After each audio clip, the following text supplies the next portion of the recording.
Hello everyone and welcome back to Eurofever Garage, and with me today is probably the most BMW non-BMW ever made since the McLaren F1. With me today is the 2020 Toyota Supra GR. This has the almighty B58 under the hood. We have 382 horsepower, 368 pound-feet of torque, give or take.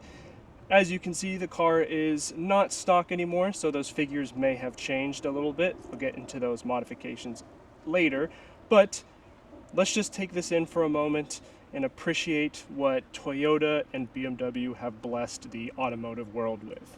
Now, I'm going to be doing a full deep dive in this car later on, so today's focus is really just going to be about the car itself, what it's like to live with, drive around with, and experience as a BMW driver driving a Toyota Supra.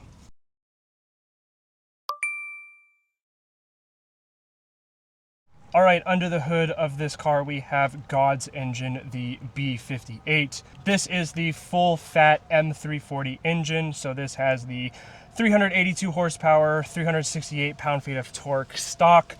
As you can see, there are a few small modifications here.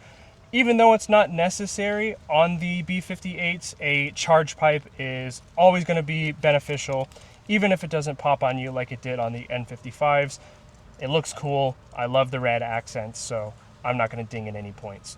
We've got a Blitz front strut brace as well as a catch can, a AFE Takeda cold air intake, finishing up with some oil caps as well as some coolant reservoir caps. I'm not sure if the coolant reservoir is a problem on the Supras as much as it is on the BMWs, so be sure to check your coolant for any leaks from time to time. I know that's a big problem on these Gen 2s, so just wanted to point that out while I'm under here. Finished in this beautiful white. I love the Stormtrooper look, and the red accents make it look even more evil. The owner of this car mentioned that these are the winter wheels, so we have 20-inch Ferrata CM1s with a 20 by 10 and 20 by 11 setup. These are wrapped in Michelin's Pilot Sport all-season 4s, and rather than the stock 255, 275, are actually sized up to 275 and 295 in the rear. You can fit an insane amount of rubber in the 300s in the rear, as I've seen on the forums, and I just gotta tell you, as I get back to the rear here, the fitment is insane. Going back to a little bit of the modifications, as you can see, with the wheels, it's also lowered, so this has MSS adjustable lowering springs, still on the standard dampers because they are very, very good. We have a couple of extensions on the rear diffuser here, as well as an HKS full catback exhaust. So I'll take a step back here and try to show you the fitment. If you can see those rear tires, the proportions are quite astounding, I must say. And that's something I wanted to kind of move into, is the looks. Now, obviously, all the jokes that can be and have been said about the G29 Z4 M40, these cars are identical in almost every single way, but I have to say I kind of prefer the Supra look because it's giving me Z4M Coupe from the early 2000s. Now, I know this is not a clown shoe by any means, but this is kind of the closest successor we have. I mean, can you think of the last time we had a straight six rear-wheel drive hatchback coupe? I don't really know what else would come up other than the Z4M, and so this is sort of that spiritual successor. And if you kind of think of it in that light, all of the criticisms and people that are complaining that this isn't a real Supra, they start to go away, because even then, people didn't like the clown shoes with the Z3 and the Z4s, and so now seeing this 20 years later, even though it didn't sell well and it's about to reach its end of life, these cars are going to go up in value, same way that the coupes did on the Z3s and Z4s. And so something that I'm kind of talking about today is snatching up a Supra while you can. Now, the owner of this car picked it up about 3 years ago at just 1,500 miles. There's only about 21,000 miles on this, so we already know that the B58 is extremely reliable, but seeing an example at this low of mileage, it's always really, really great to see. And this isn't even a daily driver. His other car is a Lexus IS 350 that we're also going to be reviewing, as well as a Mazda 3. So it's funny to see his favorite car basically being a BMW in that lineup. I don't know if I would say it's his most favorite in his lineup, but it's certainly the most fun, the most rowdy, and definitely the loudest, as you will hear later on. So, finishing up here on the outside, again, with all these modifications, it is not a stock car. We have tons of carbon fiber add-ons like the rear deck spoiler, these rear valences coming out of the rear quarter panel, side skirt extensions, as well as some carbon fiber up front and on the side mirrors. And so from a looks perspective, I think it has a really, really understated, honestly, look versus a lot of things that are out there today. And I know that's probably interesting to say, considering, you know, this is a Supra, this is something that's supposed to be a JDM tuner icon.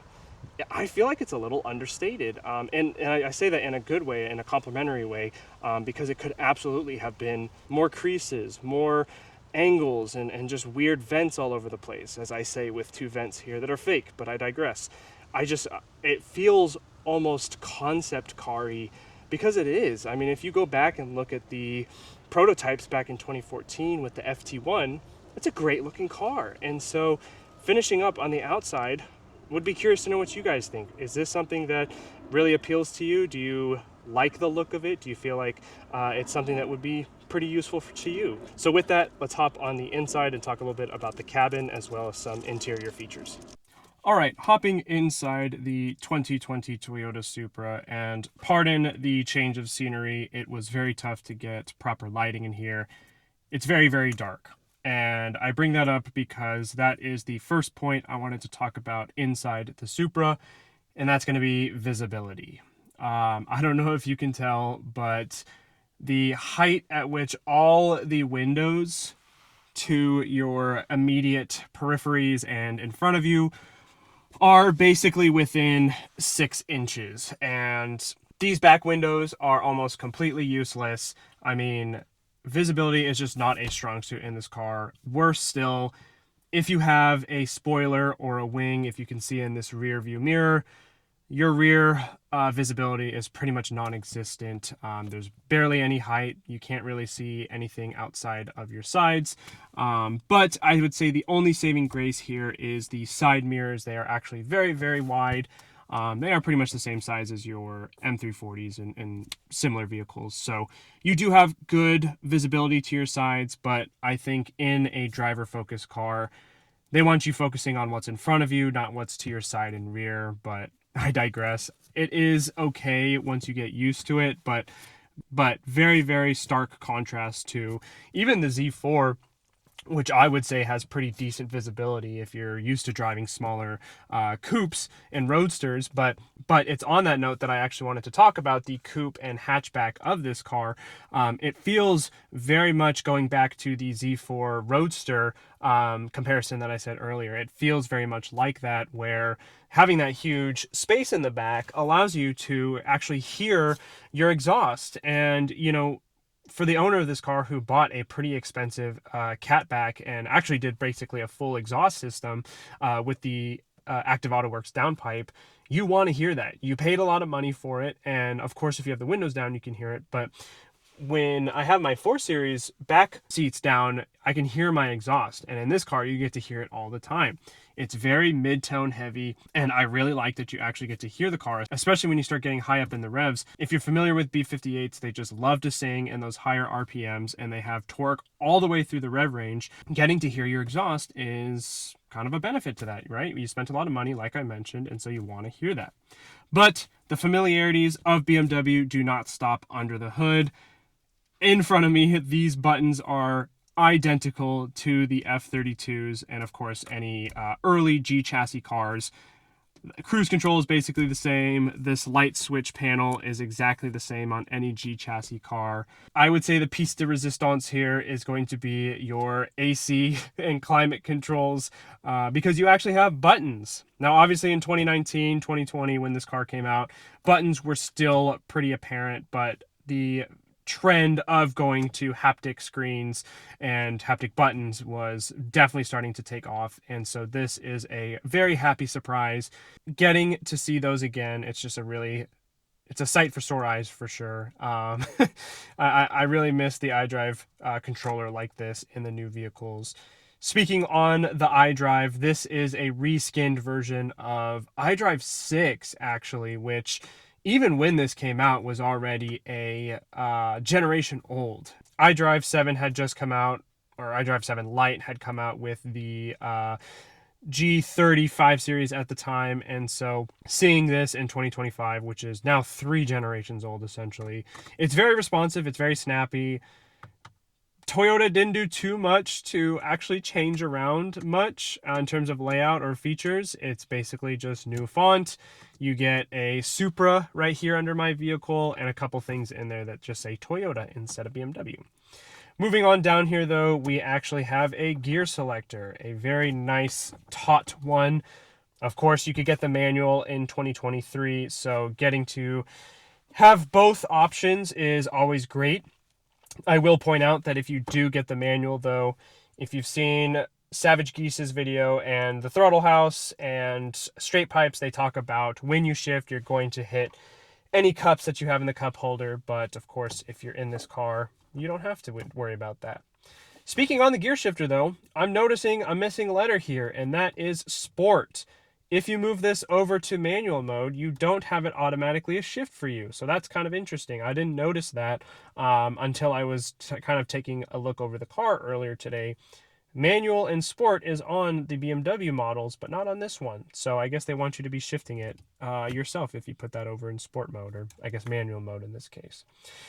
I did mention earlier, even though this car has lowering springs, it still has the adaptive dampers. So when you put it in sport mode, you can change the dampening here in the settings. I'll go down to sport individual, and you can change some of the parameters. Very typical on BMWs, but having the adaptive dampers is definitely key. So I'm curious to see how the ride quality changes between that, and specifically on the G chassis steering racks, how heavy the steering is going to be boosted when put into sport mode. So other than that though, you'll see it in the full review. These seats are very similar to the Audi S5 we reviewed last time, and with the fixed headrest, with the extra bolstering, extra thigh support, I much prefer these seats. They're very, very comfortable, though the S5, I think, has it beat with the Napa leather. Even BMW offers a bunch of different leathers, like Napa, like Dakota leather. But this isn't bad. This is very supple still. It's very easy to clean. I really appreciate the extra thigh support as a bigger thighed person. And they keep me nice and bolstered. And especially when I want to feel like a race driver, I feel very tightly bucketed, and I don't feel like I'm going to be moving anywhere. I do wish they had extendable thigh support down here, but again, that's something that's really just trying to nitpick here. I will say the two biggest contentions are the speakers and the wind buffeting of the windows. Addressing the first one though, I think the speakers are actually pretty usable. For people who are expecting high-end, home quality, audiophile level audio, you shouldn't be looking at car stereos in the first place. In my opinion, the JBL speakers are actually quite decent. You have two massive subwoofers, which I can touch right here, which really, really help with that low end. High end is a little bit flat, but there's a decent sound stage. I'll play something on the radio now. Little Christmas music.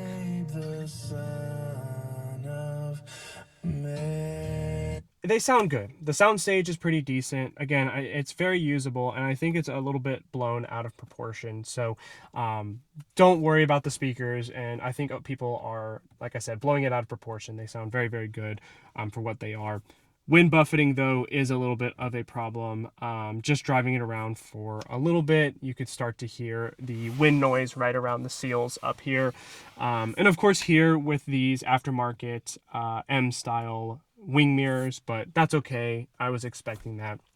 I've pretty much heard it on all cars that have those. But enough of me acting like I'm a professional car journalist and race driver. Let's take this out on the road and see what this 2020 Toyota Supra is like to drive.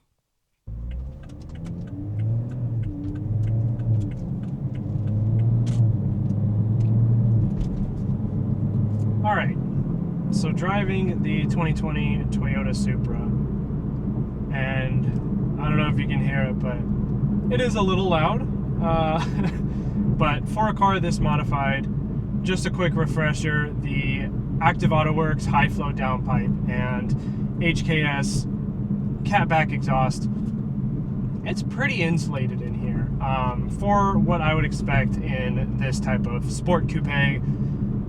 I really like when I can hear my exhaust because, again, if you're paying a lot of money for that, you want to be able to hear that. And so as I get onto the highway here, I want to open it up just a little bit so we can hear it sing that beautiful B58. And so here we are at a stop, and you can hear a little bit of droning. There's a big pothole here, so I want to go nice and slow. So I'm keeping everything in comfort right now. I just want to see how the car drives on a normal highway commute. And as we start to get into some back roads, we can start opening it up a little bit.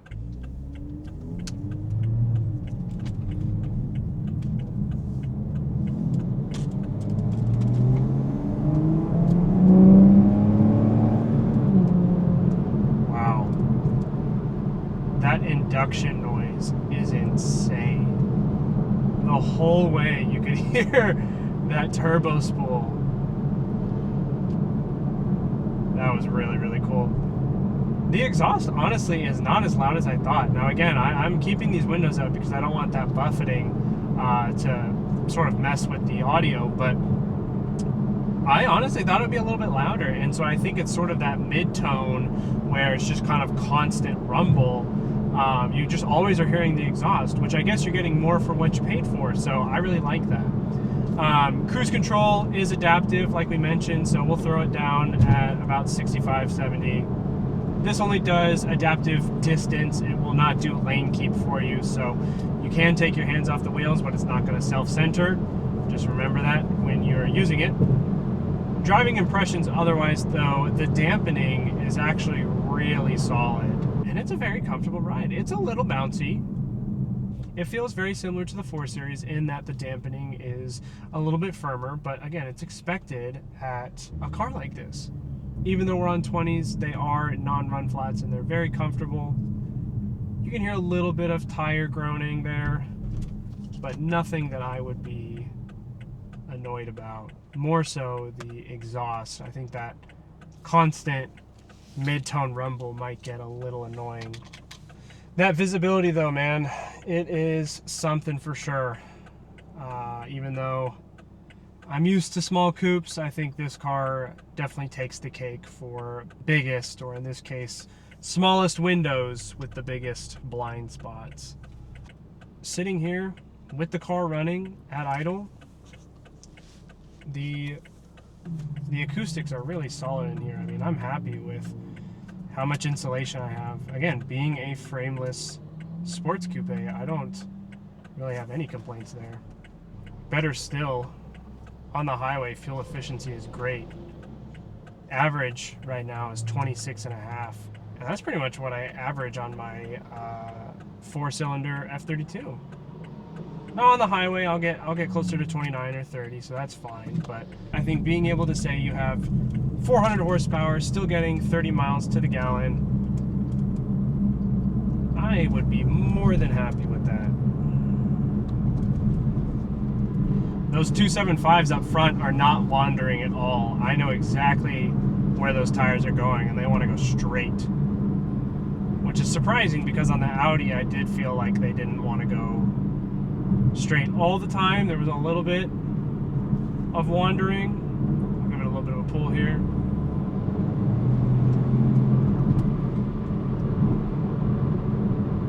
Great mid-range torque.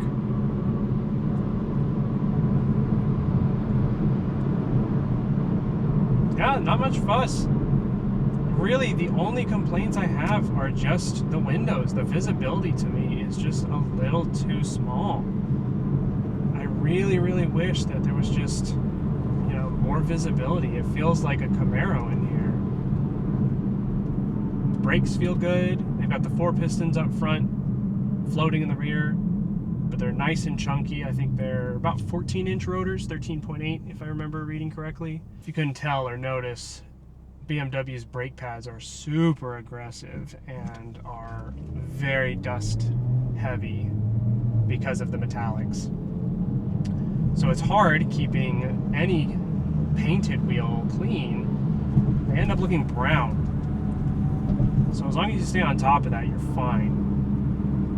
But they provide great bite, really good pedal feel, and I'm very confident in the braking capabilities of this car. Now, I don't know how long-term track driving goes. I don't know what their longevity is, what the boiling point of the braking fluid is, if they're going to warp on you, but it's a setup that BMW has been using for a while, so I'm pretty confident that they know what they're doing at that point.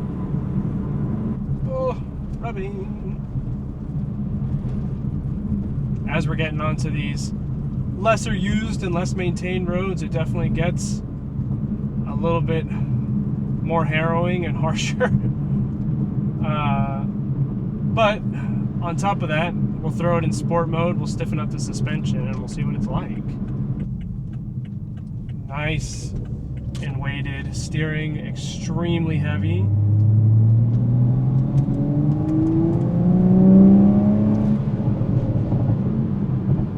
Dang, it pulls. Pulls and pulls and pulls, that B58.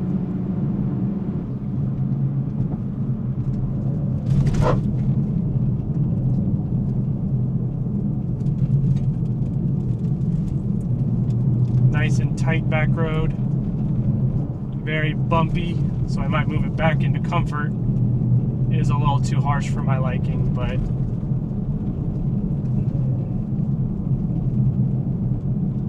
handling is super, super tight.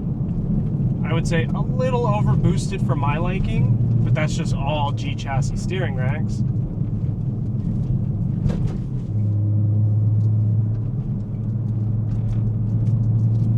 So let's put it back in regular.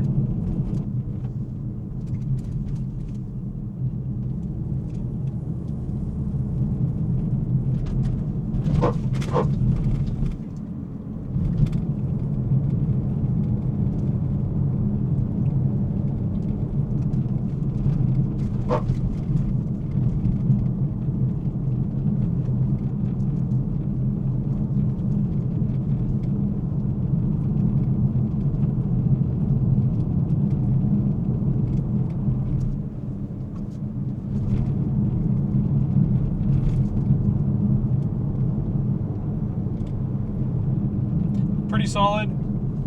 That was a really great road to show off how low this car is. And it does have adjustable springs, so that's not the problem. There was a little bit of rubbing, which is expected with how big these tires are. I mean, the fitment is just absolutely dialed in.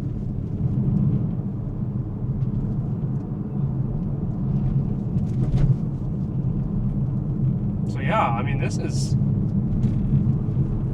handling these bumps really, really well. I'm not. I mean, again, it's not the most comfortable car I've ever been in, but like I would be very satisfied with this.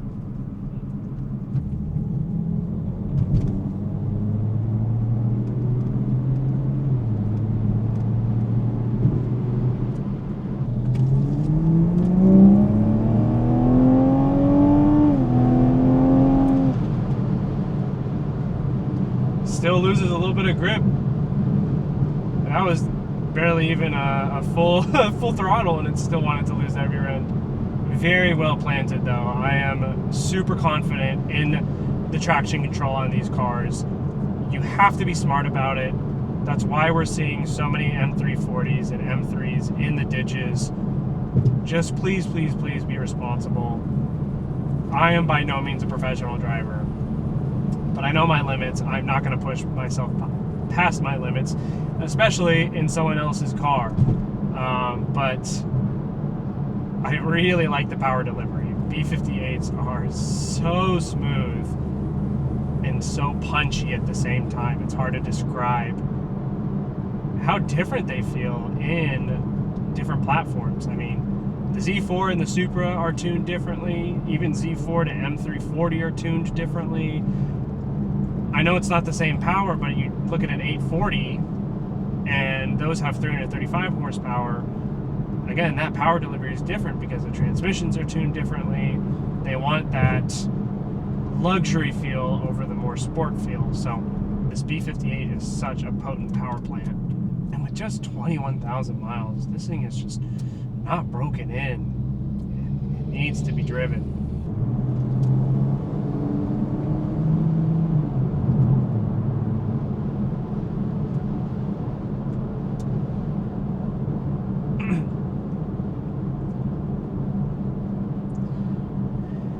And so with that, I think we've moved to final thoughts, and we'll close this video out.